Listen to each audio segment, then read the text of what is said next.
বৃষ্টির রাত, অনবরত ঝিমঝিম করে বৃষ্টি হয়েই চলেছে। বহুদিন পর দেখা মিলেছে, কিন্তু তারপর থেকে বৃষ্টি থামার নাম নেই। বিগত এক সপ্তাহ হলো একটানা ঝিমঝিম করে বৃষ্টি হয়েই চলেছে। তাই অতিষ্ঠ হয়ে উঠেছে রাঙাপুরের সমস্ত মানুষ। আমার নাম রিফাত, আমি একজন সাংবাদিক। বিভিন্ন জায়গা থেকে খবর জোগাড় করা আমার কাজ, আর এই দিক থেকে ভালোই নাম করেছি আমার বসের কাছে। তুমি পারো বটে রিফাত, সেই দিন কিভাবে অনায়াসে মেয়েটাকে বোকা বানিয়ে দিলে। কি আর বলি, মেয়েদেরকে বোকা বানানো আমার চটকির কাজ। কথাটাই তো আছে, দিস ইজ ওম্যান। ও রিফাত, মেয়ে পটানো তোমার থেকে শিখতে হয়। যাই হোক, তোমায় তো বলতেই ভুলে গেছি, কাল আমাদের ডেস্টিনেশন হচ্ছে খিদিরপুর, বুঝলে? হঠাৎই এই হাসি ঠাট্টার মধ্যে বসের মুখে খিদিরপুর জায়গাটার নাম শুনে বুকের ভেতরের হৃৎপিণ্ডটা যেন তার কলকবজা খুলে বাইরে বেরিয়ে এলো। কি বললেন? খিদিরপুর? কেন রিফাত, এনি প্রবলেম?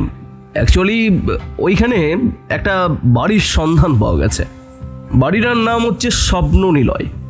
ওই বাড়িতে নাকি আজব আজব সব ভৌতিক ঘটনা স্থানীয় লোকজন খেয়াল করছে। গ্রামবাসীরা খুবই আতঙ্কিত। আমাদের হাতে এই একটাই সুযোগ। না না স্যার, আমি কেন? আর অন্য কাউকে নিয়ে গেলে হয় না? ওইসব ভূত প্রেতের ব্যাপারে আমাকে কেন আবার জড়াচ্ছেন স্যার? ওহ, তুমি ভূতে ভয় পাও নাকি? আমি তোমাকেই নিয়ে যাব। অন্য নিউজ চ্যানেলে খবরটা পাবলিক করার আগেই আমাদের প্রথম পৌঁছাতে হবে। ঠিক আছে স্যার, আপনি যা বলবেন। ইচ্ছে না থাকা সত্ত্বেও কিছুটা প্রমোশনের লোভে বসের সুরে সুর মেলালাম। ভাবলাম সামনে পুজো আসছে, তাই এই সুযোগে এই কাজের লতায় কিছুটা বোনাস বাড়িয়ে নেওয়া যাবে। যথারীতি পরের দিন বিকেলে গাড়ি নিয়ে বেরিয়ে পড়লাম আমাদের ডেস্টিনেশন খিদিরপুরের উদ্দেশ্যে।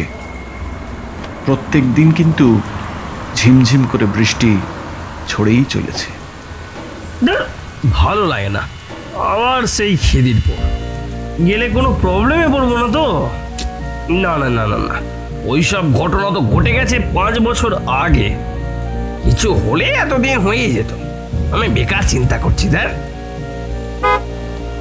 আমি একাই গাড়ি নিয়ে ছুটে চলেছি, আর আমার বসকে খিদিরপুর স্টেশন থেকে তুলে নেব, আর তারপর আমাদের গন্তব্য হবে সেই স্বপ্ন নিলয়। তখনও ভালোই বৃষ্টি ঝরে চলেছে। জঙ্গলের মধ্যে দিয়ে ছুটে চলেছে একটি মাত্র প্রাণী। বৃষ্টির তাণ্ডবকে পেরিয়ে ভালোভাবেই এগিয়ে যাচ্ছিল আমার গাড়িটা। হঠাৎ ঝাঁকিয়ে গাড়িটা কিছু ধাক্কা মারল। তাড়াতাড়ি গাড়ি থেকে নিচে নেমে দেখতে লাগলাম।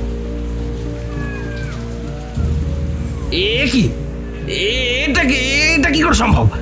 গাড়ি থেকে নেমে দেখলাম গাড়ির সামনেটায় তাজা রক্ত লেগে রয়েছে।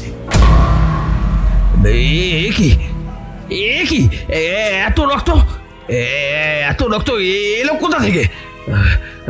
আশেপাশে তো কাউকেই দেখতে পাচ্ছি না। কিসে ধাক্কা লাগলো তবে? প্রচন্ড ভয় লাগতে আরম্ভ করলো। ভাবলাম কাউকে কি অ্যাক্সিডেন্ট করলাম, হয়তো ধাক্কা লেগে ছিটকে গেছে। আশপাশটা একটু খুঁজে দেখতে লাগলাম।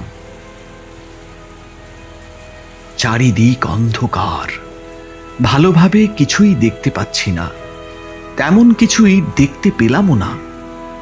তবে একটু ভালো করে ঝোপগুলো দেখতে গিয়ে দেখলাম একটা পুতুল।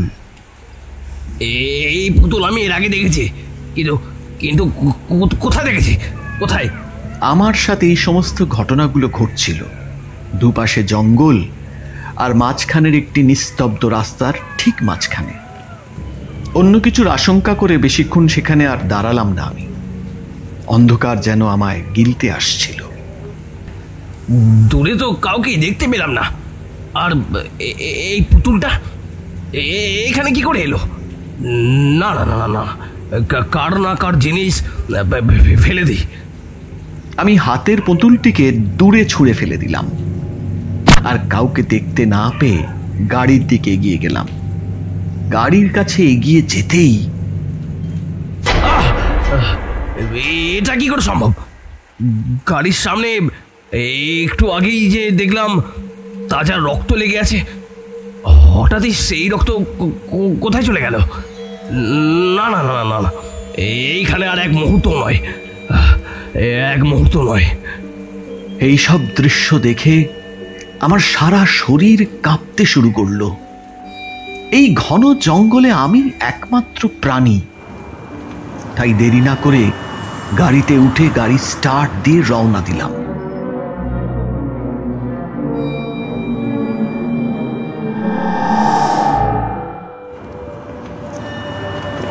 গাড়ির পরিবেশ হঠাৎ যেন ঠান্ডা হতে শুরু করলো। আমি তাড়াতাড়ি গাড়ি চালিয়ে যাচ্ছি, কারণ যা হোক করেই জঙ্গল পেরোলে তবে আমার শান্তি। বেশ গা ছমছম করছে আমার। কাজের শুরুতে মাঝে মাঝেই আমায় এদিক ওদিক ছুটতে হয় একা, তাই বেশিক্ষণ ভয়ে আমায় কাবু করতে পারল না। খুব শীঘ্রই সেই জঙ্গল পেরিয়ে পৌঁছে গেলাম খিদিরপুর স্টেশনে, আর সেখান থেকে আমার বসকে নিয়ে ফিরে এলাম হোটেলে, যেখানে আজকের রাতের জন্য থাকার ব্যবস্থা করা হয়েছিল।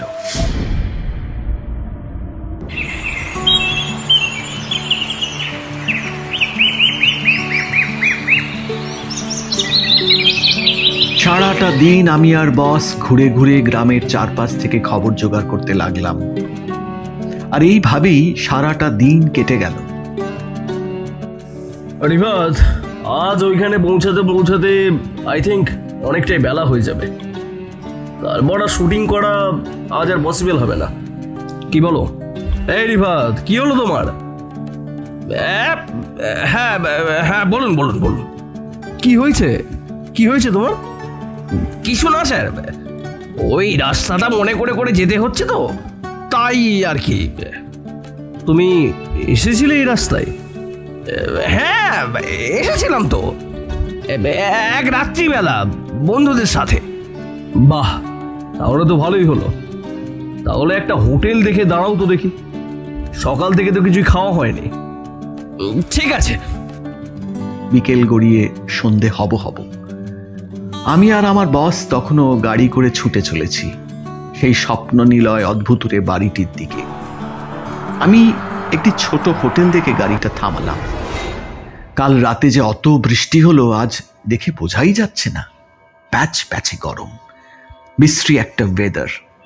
কপালের ঘাম মুছতে মুছতে হোটেলের দিকে এগিয়ে গেলাম। ওয়েটার, ওয়েটার, এদিকে। একটা রোগা পটকা লোক আমাদের দিকে এগিয়ে এলো। গায়ের রং খুব একটা ফর্সা নয়, পরনে লুঙ্গি আর চেক কাটা জামা, চোখের নিচে যেন কালো দাগ ফুটে উঠছে। কি খাবেন কোন বাবু?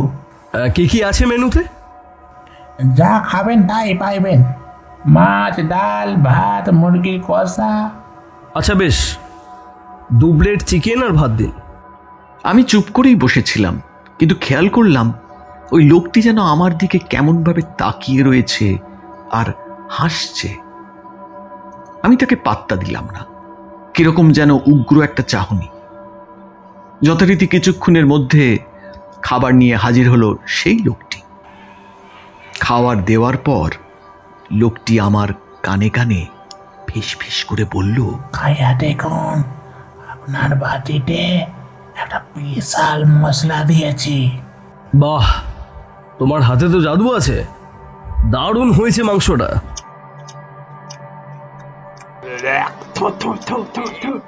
এ কি, ইস ইস, মাংসটা এত কাঁচা কেন? আর আর এত কাঁচা রক্তের গন্ধ কেন? কই রিফাত, রান্না তো ভালোই হয়েছে, কি সব যাতা বকছো? কি হইল? আপনার মুখটাই হয়তো খারাপ হয়ে গেছে। চিন্তা করবেন না, আমি পাল্টে দিতেছি। না, তার কোনো দরকার নেই, আমি খাবো না স্যার, আপনি খান, আমি বাইরে আছি।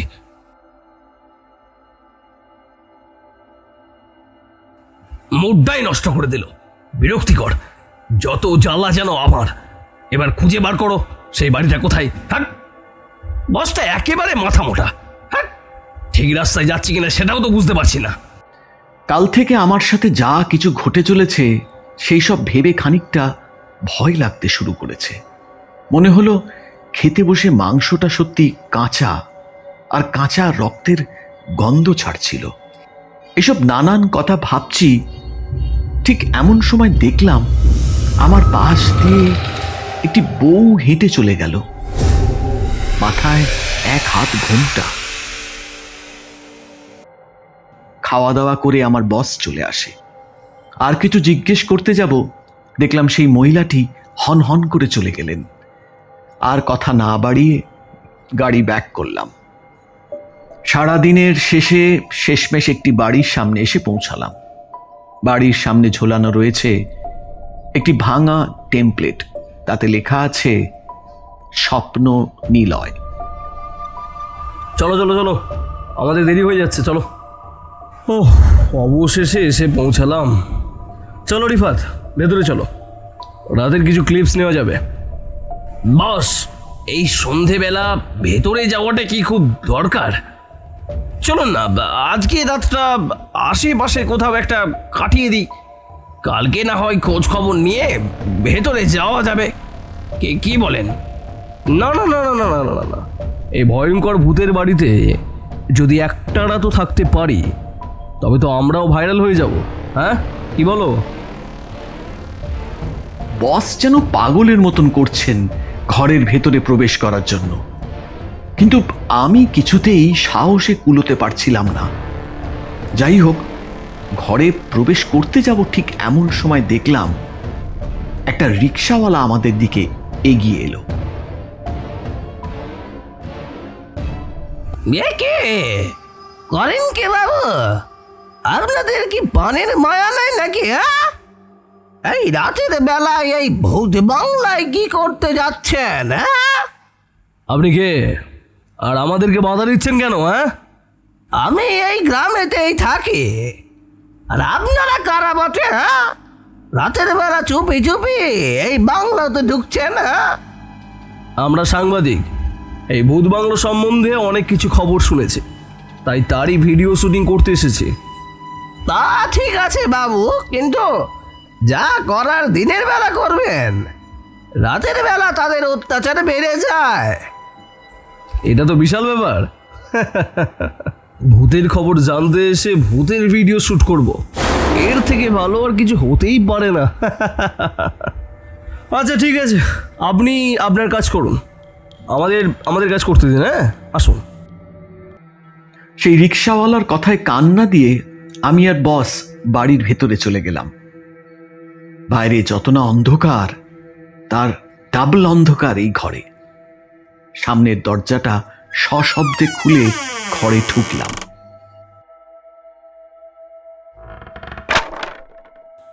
খাইছে রে বাবুদের, মনে হয় আর জ্যান্ত ফিরা হইল না। না, আর দেরি কইলা চলবে না, কিছু ঘটার আগে গ্রামের লোকজনদের ডাইকা নিয়ে আসি।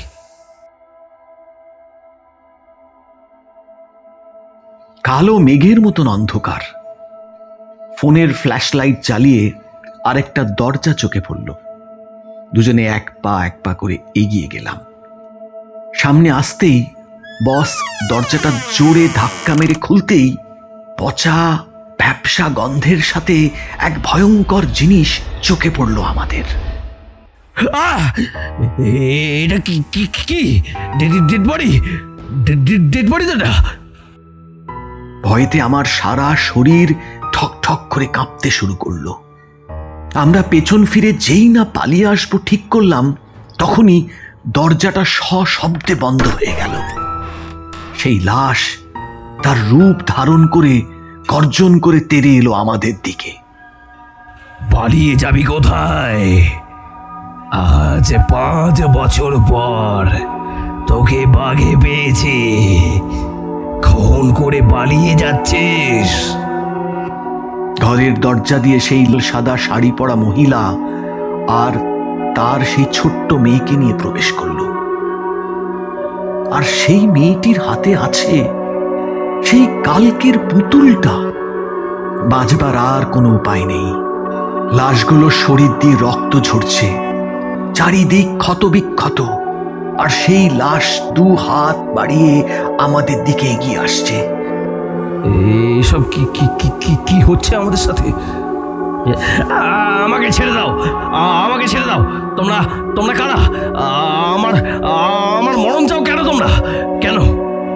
মনে পড়ে আজ থেকে 5 বছর আগে সেই কাল রাত্রির কথা। আমার মেয়ে আর স্ত্রীকে তুই গাড়ি চাপা দিয়ে মেরেছিলিস। ছটফট করতে করতে ওরা মারা গিয়েছিল। তোরা শহরের মানুষ, আমি গরিব বলে কি আমাদের জীবনের দাম নেই? ওরা ছাড়া আমার আর কেউ ছিল না। তোরা তোরা কেউ মানুষ নয়, তোরা মানুষ রূপী রাক্ষস। আমার কাছে তো সবটা পরিষ্কার। ঠিক যে ভয়তে আমি আসতে চাইছিলাম না এখানে, সেই নিয়তি আমায় ঠিক টেনে নিয়ে এলো। কোনোভাবেই এই দোষ থেকে আমি মুক্ত হতে পারবো না। আজ থেকে 5 বছর আগে একদিন রাতে আমি আর আমার এক বন্ধু নেশা করে গাড়ি চালিয়ে ফিরছিলাম এই খিদিরপুরের এক রাস্তা দিয়ে। ঝিমঝিম করে বৃষ্টি হচ্ছিল, ফাঁকা রাস্তা দিয়ে ছুটে চলেছে আমাদের গাড়ি। হঠাৎ দেখলাম একটা লোক আর একটা মেয়ে রাস্তা পার হচ্ছে। নেশার ঘোরে সামলাতে না পেরে সজোরে ধাক্কা মেরেছিলাম সেই 2জন মানুষকে। রক্তাক্ত অবস্থায় ছিটকে পড়েছিল ওরা রাস্তার ধারে। বউ দৌড়ে এসে চাপটে ধরে কাঁদতে শুরু করেছিল। এই কি ভাই, কি কাকে ঢুকিয়ে দিলি রাতে বেলা? কাকে ঢুকিয়ে দিলি বলতো? মালগুলো বেঁচে আছে না পটকে গেল না? দেখ একটু। ভাই, সর্বনাশ হয়ে গেছে। লোকগুলো মনে হয় মরে গেছে, কিন্তু এইসব ঘটনা তো তার বউটা দেখে ফেলেছে। এইবার যদি থানায় গিয়ে আমাদের নামে কেস করে তো আমরা তো একদম ফেঁসে যাব। কি আর করবি?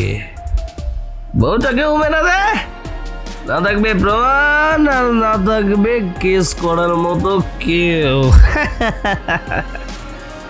তারপর আমার জীবনের সব থেকে বড় ভুলটা নেশার ঘোরে করে বসলাম। থানা পুলিশের চক্কর থেকে বাঁচার জন্য আমি গাড়ি ঘুরিয়ে সেই বউটার উপর দিয়ে চালিয়ে দিলাম। তৎক্ষণাৎ মারা গেল তারা 3 জন সেখানে। আমার ছেড়ে দাও, আমার ছেড়ে দাও, মেরো না, মেরো না ভাই। তোকে ছেড়ে দেব, তোর জন্য আজ আমাদের এই অবস্থা। কখনোই না, তোকে মেরে তবেই আমার শান্তি। প্রতিশোধের তাড়নায় আমার গলা টিপে শূন্যে তুলে ধরেছে। দম বন্ধ হয়ে আসছে। সেই অশরীরীর ঠান্ডা হাত দুটো গলায় যেন কাঁটা দড়ির মতন জড়িয়ে ধরেছে। একটু নিঃশ্বাস নেওয়ার জন্য ছটফট করতে লাগলাম। শত চেষ্টা করলাম সেই অশরীরীর হাত থেকে বাঁচার জন্য। যতই চেষ্টা করি ততই যেন তার সেই হাত আমার গলায় চিপে ধরতে লাগলো। আস্তে আস্তে চারিদিকটা যেন অন্ধকার হয়ে আসতে লাগলো। ভাবলাম, আজই আমার শেষ দিন, আর হয়তো কালকে সূর্যের আলো দেখতে পাবো না। ঠিক তখনই কানে ভেসে এলো কিছু মানুষের হট্টগোল। সবাই মশাল হাতে এগিয়ে আসো, কেউ ভয় করো না, আমাদের হাতে আগুন আছে। ওই ওষুধটি আমাদের কোনো ক্ষতি করতে পারবে না, বুঝছে? তারপরেই সেই অশরীরী আমায় শূন্য থেকে ফেলে দেয় মেঝেতে, আর হাওয়ায় বিলীন হয়ে যায়। সেই রাতে আমি জ্ঞান হারাই, আর গ্রামের মানুষ আমাদের সেই ভূত বাংলো থেকে বার করে নিয়ে আসে। পরের দিন সকালে যখন আমার জ্ঞান ফিরল, দেখলাম আমার বস আমার পাশে বসে। গ্রামের এক ডাক্তার আমার চিকিৎসা করছে। গলায় প্রচন্ড ব্যথা। বিগত 1 মাস সেই গলা নিয়ে আমি বিছানা থেকে উঠতে পারিনি। এই খবর সংবাদপত্রে ছাপাবার মতো সাহস আমার নেই, কিন্তু মনে মনে এই প্রতিজ্ঞা করেছিলাম যে নেশা করে আর কখনোই গাড়ি চালাবো না।